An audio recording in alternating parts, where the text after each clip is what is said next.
Hi guys, welcome back to my channel. మేము వచ్చేసి పిల్లల్ని తీసుకుని కింగ్ కాంగ్ కేవ్ అయితే వెళ్తున్నాము. ఆల్రెడీ 2 times వెళ్ళాము. అప్పుడైతే రిపేర్ లో ఉందని చెప్పి సెన్సర్స్ పని చేయట్లేదని చెప్పి ఆపేశారు.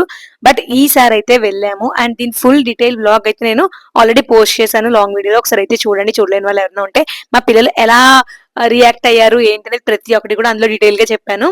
అండ్ అలాగే ఇక్కడ వచ్చేసి మళ్ళీ మొత్తం అన్ని సెన్సర్స్ పనిచేస్తున్నాయి అనమాట. అంటే మేము లాస్ట్ టైం వెళ్ళినప్పుడు మీరు చూసినట్లయితే ఇంకోండి ఈ ట్రీ దగ్గర ఇది పని చేయలేదు సెన్సర్, బట్ ఇప్పుడైతే పని చేస్తుంది అనమాట. మొత్తానికి మాకైతే పిల్లలకి ఇట్లా చూపించడం చాలా హ్యాపీగా అనిపించింది. వాళ్ళు ఓ మై గాడ్ చాలా ఎక్సైట్ అయిపోతారు అని చాలా చాలా చాలా మేము హోప్స్ పెట్టేసుకున్నాము. బట్ ఏమైంది అనేది నేనైతే ఫుల్ వ్లాగ్ లో పోస్ట్ చేశాను, ఒకసారి అయితే చూడండి. అండ్ అలాగే పిల్లలతో కొంచెం ఇట్లాంటి వాటికి వెళ్ళినప్పుడు కొంచెం జాగ్రత్తగా కూడా ఉండాలి. హ్యాపీయేనా? కింగ్ కాంగ్ కి ఓకేనా? హ్యాపీ